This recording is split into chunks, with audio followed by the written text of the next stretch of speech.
여러분은 행복한 인생을 살고 계십니까? 사람은 누구나 다 행복을 꿈꾸며 행복한 삶을 원할 것입니다. 저도 마찬가지고 이 자리에 계신 분들도 온라인으로 예배를 드리시는 우리 성도님들 모두가 행복을 꿈꿀 것입니다. 세수방교회를 부임하고 나서 우리 성도님들을 직접 대면해서 뵐 수 있는 시간이 있었습니다. 같이 웃으면서 대화를 나누고 식사를 하고 교제하면서 그 시간이 저에게는 참으로 행복한 시간이었고, 그 행복은 앞으로도 계속 진행형으로 지속되리라고 믿습니다. 같이 웃고 대화를 나누면서 행복도 하지만 또 한편으로는 제 안에 아픔이 들어오는 것을 또 경험을 합니다. 그 웃음 안에 담겨져 있는 삶의 무거움들이 전해지고 또 해결할 수 없는 문제 앞에서 무너져 내려가고 있는 성도의 마음을 보게 됩니다. 그러면서 하나님 말씀을 통해서 우리가 하나님께서 우리에게 주시고자 하시는 그 행복이 무엇인가에 대해서, 진정한 행복의 길이 무엇인가에 대해서 우리가 좀 더 숙고하고 묵상할 필요가 있겠다라는 생각이 듭니다. 오늘 이 말씀은 우리가 익히 잘 알고 있는 말씀 본문입니다.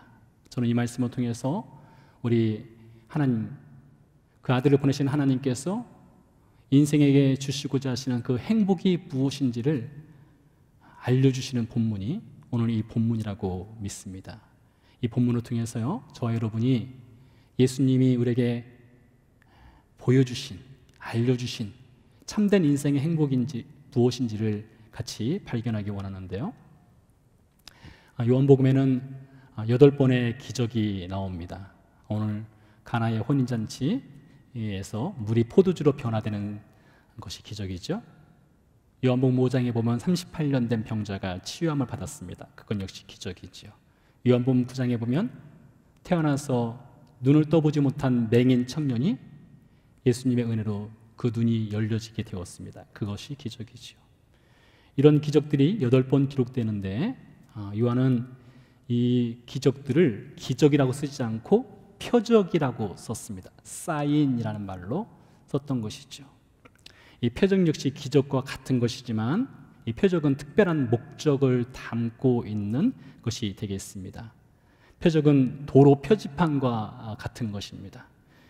도로 표지판은 목적지를 가리켜주는 방향 역할을 하지요. 캔자스 시티에서 이곳 헌돈까지는 약 1100마일 정도의 거리가 떨어져 있습니다. 출발해서 오는 내내 제가 무엇을 봤을까요? 도로 표지판을 보고 따라오게 되었죠. 도로 표지판을 보고 따라오다 보니 이 헌돈에 도착하게 된 것이죠. 도로 표지판의 기능은 목적지를 가르쳐 주는 것입니다. 그와 같이 표적의 역할 역시 방향을 알려주는 것이고 목적지를 알려주는 것입니다.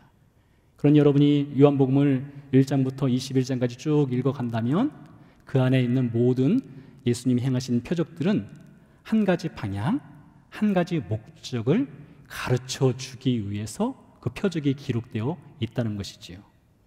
다행히도 요한복음의 기록자인 요한은 우리에게 예수님이 행하신 그 8개의 표적이 무슨 어느 방향을 하는지, 어떤 목적을 갖고 그 표적을 행하셨는지를 가르쳐 주고 있습니다. 20장 30절에서 31절 말씀을 제가 읽어드리도록 하겠습니다. 예수께서 제자들 앞에서 이 책에 기록되지 아니한 다른 표적, 즉 사인들도 많이 행하셨으나 오직 이것을, 즉 표적을 기록함은 너희로 예수께서 하나님의 아들 그리스도심을 믿게 하려 함이요 또 너희로 믿고 그 이름을 힘입어 생명을 얻게 하려 함이니라 했습니다. PPT를 한번 띄워주시겠습니까? 여러분, 이 요한복음 20장 30절 31절 말씀은 우리가 믿는 예수님이 누구인가를 정확하게 가르쳐주는 본문이 되겠습니다. 세 가지로 말하고 있습니다. 첫 번째는요, 우리가 누구를 믿느냐? 예수님은 하나님의 아들 되심을 믿는다는 것이고요. 두 번째로 예수께서 그리스도, 즉 구원자가 되신다는 것을 믿는 것이고요. 세 번째는 예수 그리스도의 이름을 믿고 그 이름을 힘입어서 생명을 얻는다는 것입니다. 이게 바로 복음의 핵심입니다. 복음은 이외에도 더 많은 것들이 있겠지만 복음 중에 복음의 핵심이 이 세 가지입니다. 여러분 이거 세 가지를 꼭 기억하세요. 예수님은 하나님의 아들 되시고요, 예수님은 우리의 구원자가 되시고요, 그리고 예수 그리스도의 이름을 믿음으로 생명, 즉 구원을 얻는 것이 되겠습니다. 그런 여러분, 이 요한복음 2장의 가나 혼인잔치, 물이 변하여 포도주가 되는 이 표적 역시 이 세 가지를 위해서 이 표적이 일어난 것이 되겠습니다. 그러면서 예수님께서 요한복음 2장에 있는 이 혼인잔치 이 표적을 쭉 행하시면서 마지막에 이 표적의 결론이 2장 11절에 나오고 있는데요, 이렇게 이야기하고 있습니다. 예수께서 이 첫 표적을 갈릴리 가나에서 행하여 그의 영광, 여기서 말하는 그의 영광은 무엇일까요? 예수님께서 창조의 능력으로 물을 포도주로 변화시키셨잖아요. 그러니 그의 영광이라고 하는 것은 하나님의 아들, 그 신적인 능력을 보여준 거죠. 하나님의 영광을 보여준 거죠.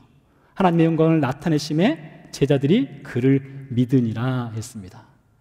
그런 여러분, 요한복음 2장 1절에서 11절 사이에 예수님이 이 가나의 혼인잔치에서 포도주 표적을 행하신 목적은, 그 최종 목적은 제자들로 하여금 믿도록 하기 위함입니다. 다시 한번 반복하겠습니다. 제자들이 무엇을 믿도록 하였을까요?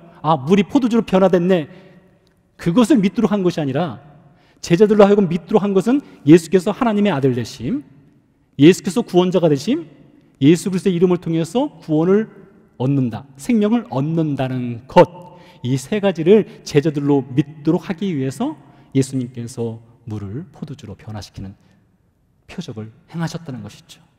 그런데 여러분, 오늘 2장 11절 말씀에 제자들이 그를 믿으니라 라고 했는데 정말로 믿었을까요? 처음부터 예수님을 믿게 되었을까요? 그렇지 않습니다. 아마 요한복음 2장이 기록되기 전에 예수님을 따르던 제자들, 우리가 흔히 아는 12명의 제자들이 다 따른 것이 아니라 요한복음 1장 말씀에 보면 6명 정도의 제자들이 예수님을 따랐습니다. 빌립이 따랐고요, 나다나엘이 따랐고요, 그리고 안드레와 베드로가 따랐고요, 요한과 야고보, 이렇게 6명의 제자들이 예수님을 따르게 되었을 거예요. 그리고 예수님께서 후에 더 많은 제자들을 불러 모으시지요. 예수님을 처음에 따르던 이 6명의 제자들은 예수님에 대해서 어렴풋하게 알고 있습니다. 침례 요한을 통해서 보라, 세상죄를 지고 하는 하나님의 어린 양이다 라고 하는 얘기를 들었지만 도대체 세상죄를 지고 하는 하나님의 어린 양이 무엇이야? 잘 이해가 되지 않습니다. 위대한 선생으로 알았어요. 그렇게 예수님을 처음에 따르기 시작하죠. 그러니 지금 요한복음 2장에 나오는 물이 변하여 포도주가 된 사건은 예수님께서 제자들 마음속에 무엇을 심어주는가 하면 믿음이라고 하는 씨앗을 탁 심으신 거예요. 마치 나무를 심은 것과 같습니다. 어린 묘목을 심고 나서 그 다음날 나무가 크게 자라지 않죠? 상당한 오랜 시간이 걸려서 나무가 자라게 되죠. 그런 것처럼 요한복음 2장에서는 이 아직 믿음이 아주 연약하고 믿음이 작은 제자들입니다. 예수님이 행하신 그 놀라운 표적을 보고 예수님을 믿었으나 그 믿음은 이제 출발선에 있는 것입니다. 여러 해가 걸려요. 그런데 여기서 중요한 사실 한 가지가 있습니다. 우리 예수님께서는요, 제자들의 믿음이 자랄 때까지 포기하지 않으시는 분이세요. 제자들의 믿음이 끝까지 자라서 견고하게 세워질 때까지 예수님은 계속해서 그들에게 믿음을 심어 주시는 것이죠. 그리고 끝까지 믿음의 길로 인도하시는 분이 우리 예수님이십니다. 그러므로 여러분 가운데 나는 믿음이 없어, 하나님 말씀을 들어도 난 잘 이해가 안 돼, 도대체 무슨 말 하는지 모르겠어 하시는 분들이 혹 있겠으나 여러분, 예수님이 오늘 말씀을 통해서 여러분 마음에 믿음의 씨앗을 심고 계신 거예요. 믿음의 씨앗을요. 로마서 10장에서 이렇게 말하고 있죠. 믿음은 들음에서 난다고 했습니다. 그런 여러분, 하나님 말씀이 혹 잘 이해가 되지 않는다 할지라도 여러분이 말씀을 듣다 보면 그것이 바로 예수님께서 여러분 안에 믿음의 씨앗을 심으시고 그것이 믿음이 자랄 수 있도록 도와주시는 과정인 거예요. 그런 여러분 온라인으로 예배를 드릴지라도 여러분 집중해서 말씀을 잘 들어보시기 바랍니다. 오늘은요 제가요 말을 좀 더 차분하게 하려고 노력을 하고 있습니다. 차분하게 하려고요. 제가 가끔 설교하다 보면 제가 스스로 흥분해서 막 이렇게 막 동작도 크고 이렇게 하는데 오늘은 제가 좀 더 차분하게 하려고 상당히 노력하고 있습니다. 1절, 2절 말씀을 좀 보겠는데요. 사흘째 되던 날 갈릴리 가나에 혼례가 있어 예수의 어머니도 거기 계시고 예수와 그 제자들도 혼례의 청함을 받았다라고 되어 있습니다. 요한이 사흘째 되던 날이라는 표현을 사용하고 있는데요. 우리가 요한복음을 읽어보면은 이 요한복음을 기록한 사도 요한이 아주 독특한 방식으로 글을 전개해 가고 있는 것을 발견할 수 있는데요. 그 한 가지가 시간입니다. 시간. 요한복음을 펴고 여러분 성경책을 가급적이면 지참하시고요. 보시면서 설교를 들으시면 좀 더 좋을 것 같네요. 성경책이 준비되신 분들은 요한복음 1장을 한번 펴보세요. 1장 1절에 보면 태초에 말씀이 계시니라 라고 해서 태초라고 하는 시간이 등장합니다. In the beginning이죠. 태초에 말씀이 계시니라. 어디 말씀과 비슷하지 않으세요? 창세기 1장 1절에도 태초라는 말이 나오죠. 그러니까 시간이 시작되는 시간이에요. 시간이 시작되는 시간이요. 1장 29절 말씀 보니까 이튿날이라는 표현이 나오고요. 35절에도 이튿날이라는 표현이 나오고요. 43절에도 이튿날이라는 표현이 나옵니다. 그래서 요한은요 시간을 이렇게 사용해요. 시간을 사용해서 어떤 사건이 일어난 것을 기술하는 것을 볼 수가 있는데요. 그런 다음에 사흘째 되던 날이라는 표현을 사용합니다. 근데 요한이요 이렇게 시간을 곳곳에 집어넣으면서 이 요한복음을 읽고 있는 우리 독자들, 우리 그리스도인들 하여금 시간이 어느 방향으로 흘러가는지를 점점 분명하게 보여주어요. 예를 들면요 요한복음 13장 1절 말씀을 제가 읽어드리겠습니다. 요한복음 13장 1절입니다. 유월절 전에 시간이죠. 유월절 전에 예수께서 자기가 세상을 떠나 아버지께로 돌아가실 시간대가 이른 줄 아시고 세상에 있는 자기 사람들을 사랑하실 때 끝까지 사랑하시니라 했습니다. 여러분 요한복음 13장 1절 말씀은 예수님이 십자가를 지고 죽으시기 바로 전날이에요. 목요일입니다. 목요일 저녁 때 있었던 사건을 기록을 하고 있어요. 그러니 여러분 이 태초에서부터 시작돼가지고 점점 그 시간의 흐름이 흘러서 이제 예수님의 마지막 시간이 다가오고 있다는 것을 유월절 전에 아버지께로 돌아갈 때가 되어 라고 하는 것으로 알려주는 것이죠. 한 구절 더 보겠습니다. 요한복음 19장 14절 말씀입니다. 이날은 유월절의 준비일이요. 이것도 시간이죠. 때는 제6시라 시간이죠. 빌라도가 유대인들에 이르되 보라 너희 왕이로다. 자, 요한복음의 저자인 요한은 태초에서부터 시작해가지고 점점 그 시간을 어디로 끌고 가는가 하면 예수님이 십자가 지는 그날까지 도착을 한 거예요. 20장 1절 말씀 보니까요 안식 후 첫날 일찍이 아직 어두울 때에 안식 후 첫날은 예수님이 부활하신 날이죠. 20장 19절에 보니까 이날 곧 안식 후 첫날 저녁 부활하신 날 저녁이죠. 마지막으로 하나 더 보겠습니다. 21장 22절 말씀 보니까 이렇게 기록되어 있어요. 예수께서 이르시되 내가 올 때라고 되어 있습니다. 내가 올 때 이 표현은 예수님이 다시 이 땅으로 재림하실 때 그때를 말하는 것이에요. PPT 두 번째를 띄워주시겠습니까? 그러니까 어떻게 됐냐면요 시간의 흐름이 십자가의 죽음과 부활로 쭉 연결해 나가고 있는데 태초로부터 시작을 해서 이튿날 사흘째 안식 후 첫날 이런 식으로 해서 시간의 흐름이 쭉 진행해서 부활까지 가고 마지막으로는 예수님이 다시 오심으로 연결된다는 것이죠. 그래서 사도 요한은요 이 시간의 흐름을 통해서 무엇을 보여주는가 하면 예수님이 가시는 길을 보여주는 거예요. 예수님이 지금 어느 방향으로 걸어가고 계신가, 어느 목적을 향해서 가고 계신가를 이 시간의 흐름을 통해서 보여주고 있는데요 1절에 사흘째 된 날에 갑자기 등장을 했습니다. 왜 하필 사흘째 되는 날을 이렇게 등장을 시켰을까요? 여기에도 분명히 목적이 있겠죠. 이 사흘째 되는 날 역시 마찬가지로 사인보드예요. 목적지를 향해서 가는 방향을 알려주는 도로 표지판과 같은 것이죠. 여러분 언제 결혼하셨어요? 제가 교우들과 만나서 제가 실수하는 질문이 있습니다. 이런 질문하면 안 되는데 제가 몇 번을 실수했어요. 어떤 질문을 했는가 하면 결혼한 지 몇 년 되셨어요? 이 질문입니다. 근데 아내와 그 남편 두 분이 앉았는데 한 분은 8년 됐습니다. 한 분은 10년 됐습니다. 이러면 큰일 나는 거잖아요. 결혼 기념일도 몰라? 언제 결혼했는지도 몰라? 부부싸움이 일어날 수 있는 질문이잖아요.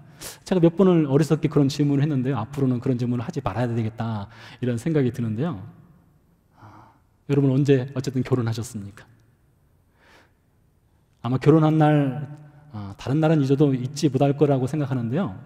유대인들은 결혼하기에 가장 좋은 날이 언제냐? 예수님 믿지 않는 사람들은 사주팔자 봐서 결혼하자 하지만 유대 결혼 풍습에 따르면 결혼하기에 가장 좋은 날은 일주일 중에 사흘째 되는 날입니다. 사흘째 되는 날. 왜 사흘째 되는 날 결혼하기 좋은지를 PPT를 띄워서 알려드리도록 하겠습니다. 이 사흘째 되는 날을 좀 계산을 해보겠습니다. 유대인들은 안식일이 토요일이에요. 안식일이 토요일이고요. 일요일, 주일이 첫날입니다. 첫째 날이에요. 그리고 월요일이 둘째 날이고요. 화요일이 셋째 날입니다. 오늘 사흘째 되는 날이 바로 화요일이거든요. 그럼 왜 화요일 날, 이 셋째 날 결혼하기에 가장 좋은 날로 여기느냐 하면요. 창세기 1장에 답이 있습니다. 창세기 1장에 보면 하나님이 6일 동안 세상을 창조하시면서 보시기에 좋았더라라는 말을 2번 하신 날이 셋째 날과 여섯째 날이에요. 여섯째 날에는 짐승을 창조했고 사람을 맨 마지막에 창조했죠. 그날 하나님께서 보시기에 좋았더라, 보시기에 좋았더라 2번을 하셨고요. 셋째 날은 하나님께서 채소와 씨 맺는 열매 맺는 나무들을 창조하셨어요. 그러면서 하나님께서 보시기에 좋았더라, 보시기에 좋았더라 2번을 하셨어요. 그러면 셋째 날과 여섯째 날 보시기에 좋았더라 2번을 했으니 둘 중에 나는 여섯째 날이 좋으니까 여섯째 날 결혼할 거야. 어떤 사람들은 난 셋째 날이 좋으니까 셋째 날 결혼할 거야. 이럴 수 있잖아요. 그런데 셋째 날에는 특별하게 무엇을 창조했는가 하면 씨드 있잖아요. 씨드요. 씨 맺는 것을 창조하셨어요. 이 씨라는 것은 히브리어로 제라라고 하는데 이 제라라는 말은 자손과 같은 말이에요. 그래서 유대인들은 셋째 날 결혼하면 자녀를 많이 낳을 수 있다. 이런 전통을 갖고 있습니다. 그런 이유로 인해서 사흘째 되는 날 유대인들이 결혼을 많이 합니다. 여러분, 이 결혼식이라는 것이 얼마나 중요합니까? 인생의 가장 행복한 시간이 아니겠습니까? 알아보니까요, 우리나라에서 결혼식 하는데 드는 비용이 평균 비용이 13,000달러 정도 듭니다. 결혼식 평균 비용이 13,000달러예요. 어떤 사람들은 적게 쓸 수도 있고 어떤 사람들은 그보다 수십 배 더 많이 돈을 쓸 수도 있겠죠. 왜요? 화려하고 멋있고 가장 완벽하게 행복을 꿈꾸는 그 시간이기 때문에 많은 돈을 들여서라도 결혼을 하는 것이라고 생각을 해볼 수 있겠죠. 유대인들도 이 사흘째 된 날을 선택해서 결혼하는 이유는 내 인생이 행복했으면 좋겠다, 완벽한 웃음만 있는 인생을 살았으면 좋겠다 하는 마음으로 이렇게 사흘째 날 결혼을 하는 것이겠죠. 이어서 보겠습니다. 갈릴리 가나에 혼인이 있어 라는 표현이 나옵니다. 갈릴리 가나에. 자, 여기도 잠깐 살펴볼 필요성이 있겠는데요.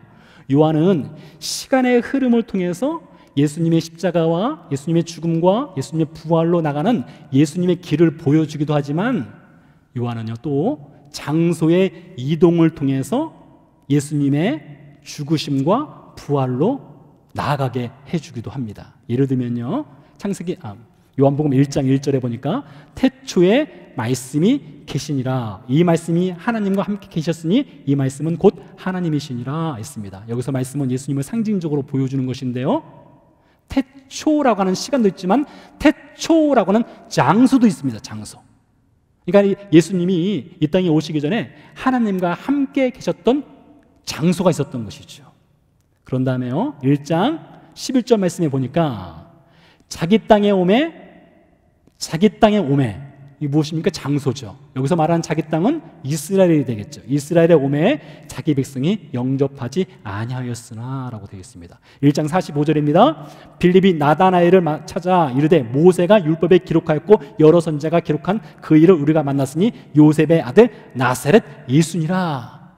나사렛이라는 장소가 등장하지 않았습니까? 그러니까 태초에서 출발을 해서 이스라엘로 왔다가 이스라엘 중에서도 나사렛이라는 장소가 등장을 했죠.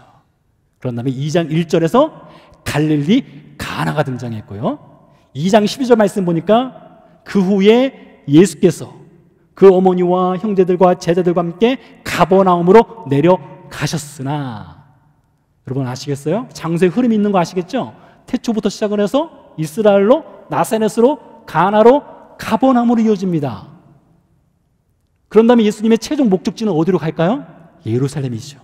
예루살렘 중에서도 골고다죠. 골고다 중에서도 골고다 언덕의 십자가 위죠. 그렇게 예수님의 시간의 흐름과 함께 장소의 흐름도 한 방향만을 향해서 갑니다. 그게 바로 예수님의 길이에요. 예수님의 길이 어디로 간다고요? 한 방향, 그 십자가를 향해서 가는 거예요. 그것을 요한은 장소의 이동을 통해서 보여주는데, 그 장소로 가는 중에 오늘 갈릴리 가나가 등장을 한 것입니다. 3절 말씀 보도록 하겠습니다. 포도주가 떨어진지라 예수의 어머니가 예수에게 이르되 저들에게 포도주가 없다 하니, 혼인집에 포도주가 떨어졌습니다. 참 난감한 상황이 벌어지게 된 것이죠. 근데 예수의 어머니가 포도주가 떨어졌으면 신랑을 찾아가거나 그 연애를 주관하는 연회장을 찾아가서 포도주가 없다 하면 될 텐데, 그러지 않고요, 아들 예수님께 가서 포도주가 떨어졌다는 것을 알렸습니다. 왜 그랬을까요? 아마 그 당시를 한번 상상을 해보시기 바랍니다. 우리는 이미 이 예수님의 이야기를 이미 다 알고 있어요. 다 알고 있기 때문에, 다 스포일이 됐기 때문에 예수님이 어떤 분이신가를 정확하게 알고 있죠. 예수님이 나중에 어떻게 죽으시는가 저와 여러분 잘 알고 있지 않습니까? 그런데 만약에 우리가 요한복음 2장의 사건의 현장에 있는 그 당시로 돌아간다면 앞으로 예수님의 삶이 어떻게 전개될지 우리는 전혀 알 수 없는 사람들 아니겠습니까? 그런 가운데 유일하게 한 사람은 예수님이 어떤 분이신가를 어느 정도 알고 있는데, 그 사람이 누구냐? 마리아입니다. 왜요? 성육신으로, 성령의 은혜로 예수님을 잉태하셨잖아요. 그리고 베들레헴에서 아이를 낳은 다음에 목자들이 찾아오죠. 동방마사 찾아오죠. 예루살렘 성전에 갔더니 시므온과 안나란 선지자가 예수님의 그 장차에 있을 일에 대해서 예언을 하죠. 그러니 예수님의 어머니 마리아는 적어도 자신의 배에서 10개월 동안 있었고 평범한 아이로 태어난 것 같은 그 아이가 절대로 평범하지 않다는 것을 예수님의 어머니는 어느 정도 알고 있는 것입니다.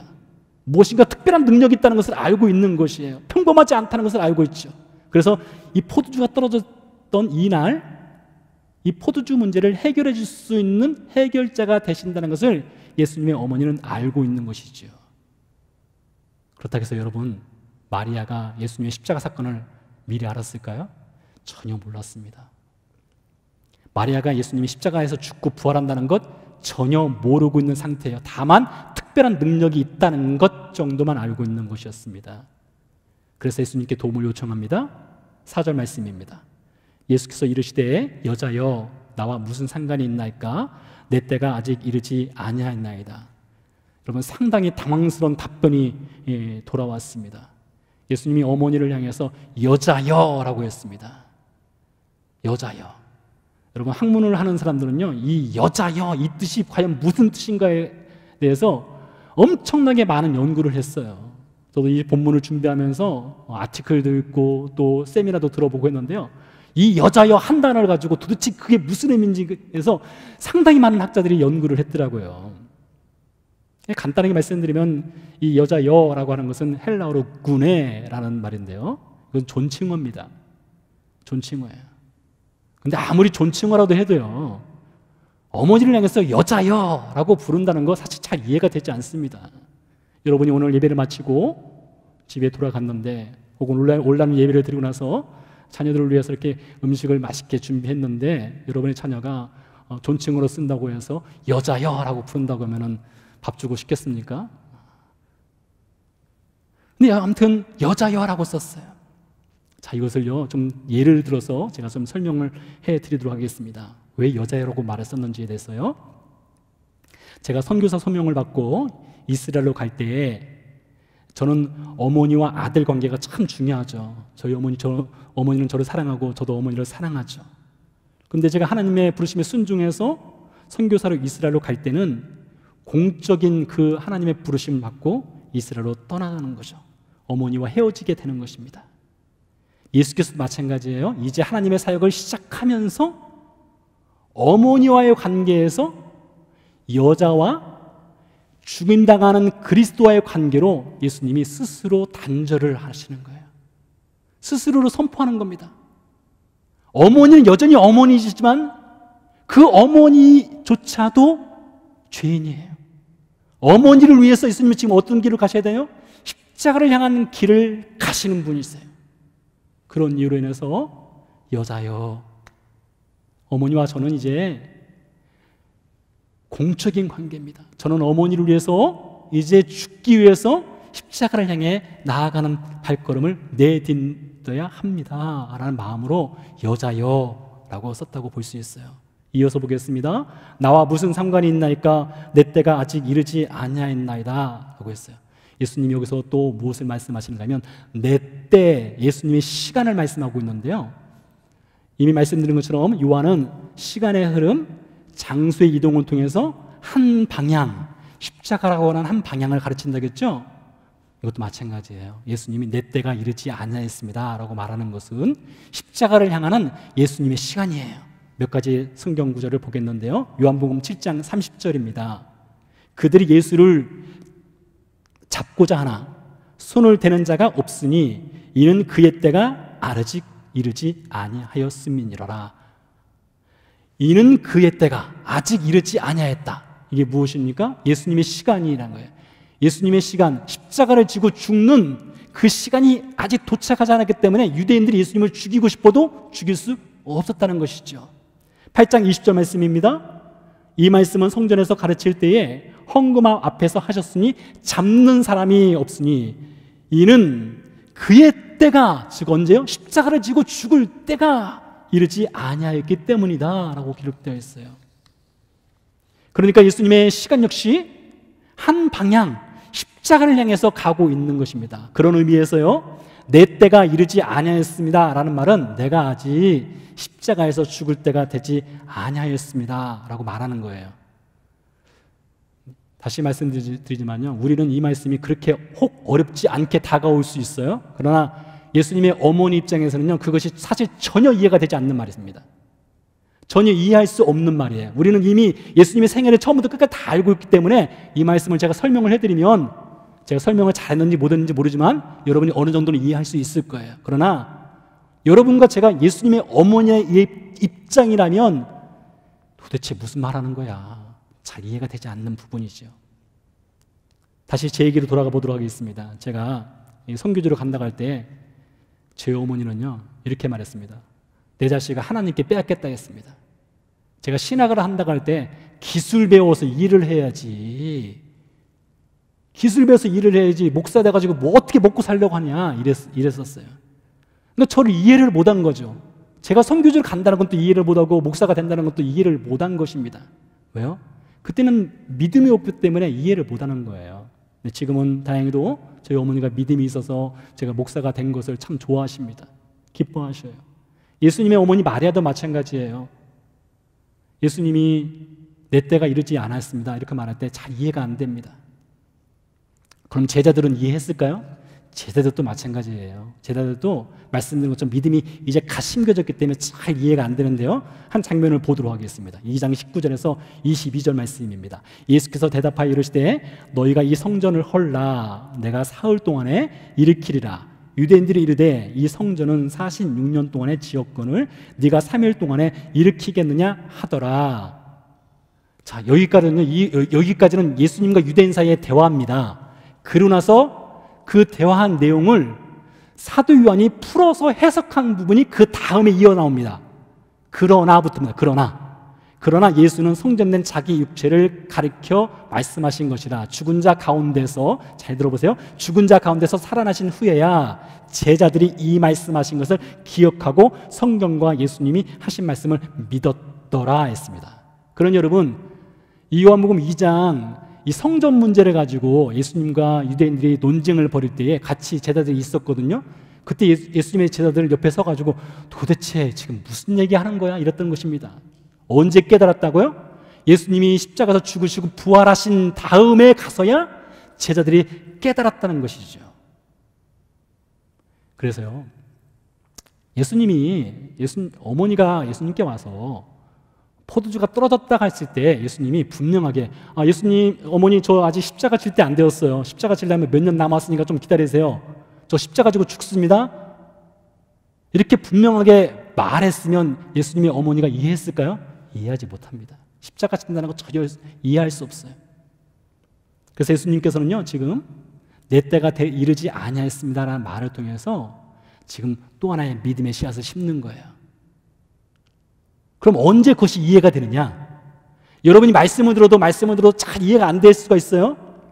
근데 그럼에도 불구하고 말씀을 들어야 되는 이유, 그것이 반드시 이해가 되는 때가 있는데 언제 이해가 되는가를 요한복음 16장 12절 13절에서 딱 알려줍니다. 내용은 이렇습니다.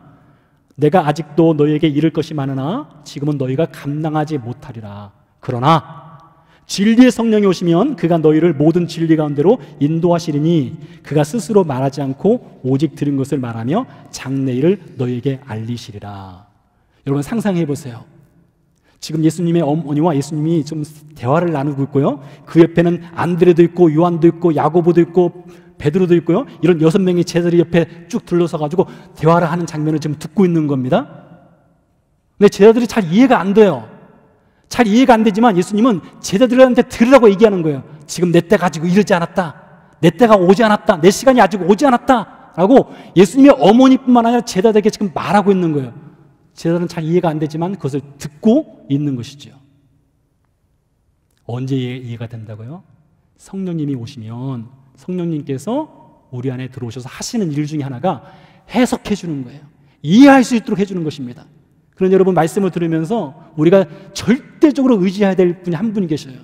저도 마찬가지고 우리 모두가 마찬가지인데 바로 성령 하나님이십니다. 우리가 성령님을 의지해서 성령님 이 말씀이 도대체 어떤 말씀입니까? 라고 묵상하면서 의지하면 성령께서 하시는 일이, 그분의 책임이, 그분이 하실 일이 바로 우리로 하나님 말씀을 이해할 수 있도록 해준다는 것이죠.